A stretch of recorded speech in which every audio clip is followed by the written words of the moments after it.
Bonjour à tous, bienvenue dans cette vidéo de présentation sur votre environnement dans Photoshop. Alors dans Photoshop, il y a 4 zones principales. La première, c'est la zone de travail au centre, dans laquelle se trouvera votre image, ou dans votre image, votre photo, enfin tout ce que vous ouvrirez dans Photoshop se trouvera là. C'est là donc que vous appliquerez vos effets, que vous utiliserez vos outils, c'est la zone de travail. À gauche donc se trouve la barre d'outils dans laquelle vous trouverez toutes sortes de choses qui vous serviront à faire toutes sortes d'autres choses. Vous pourrez sélectionner, vous pourrez redimensionner, voilà.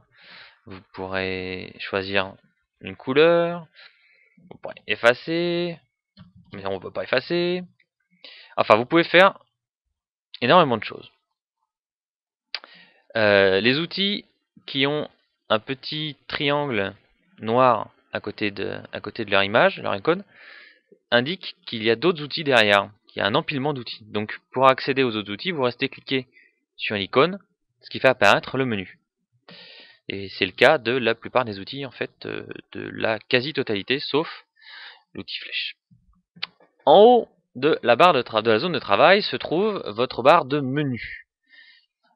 Beaucoup de menus parce que Photoshop est un logiciel très polyvalent dans lequel vous pouvez faire énormément de choses. Mais le plus souvent, en tout cas en utilisation photographique, on se servira des filtres, on se servira rarement du menu Layer, de temps en temps du menu Sélection, du menu Image, oui, et du menu Édition.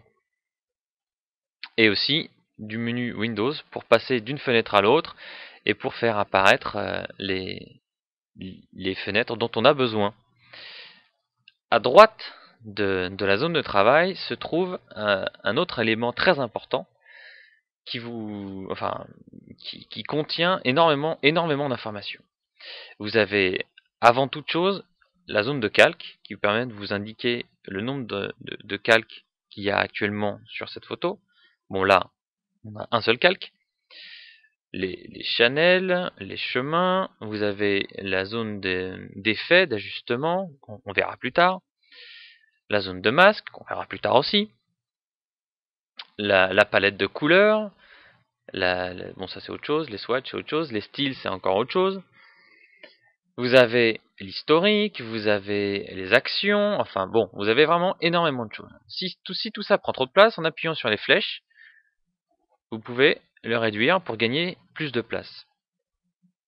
Vous pouvez aussi arranger vos différentes fenêtres pour qu'elles se mettent à côté, pour gagner de l'espace, pour y voir plus clair. Vous pouvez également appuyer sur la touche F pour passer en mode plein écran. En double-cliquant, hop, la main était cachée. En double-cliquant sur la main, vous afficherez votre image en grand. Pour avoir un maximum de visibilité, en appuyant sur la barre espace, vous pouvez déplacer votre image également, en cliquant. Et pour avoir une visibilité encore meilleure, appuyez une nouvelle fois sur la touche F, et là vous constaterez que le fond est devenu noir et que les outils ont disparu. Cette fonction est utile pour visualiser la photo dans un cadre le plus neutre possible afin de se concentrer uniquement sur les éléments photographiques. Si vous voulez faire réapparaître vos différents menus, vous pouvez appuyer sur les touches qui sont consacrées à ces menus. La touche F7 par exemple fera apparaître vos calques. Je vais vite mais on reviendra sur tout ça des milliers et des milliers de fois, ne vous inquiétez pas. En appuyant sur la touche Tab, vous faites revenir l'ensemble de vos informations.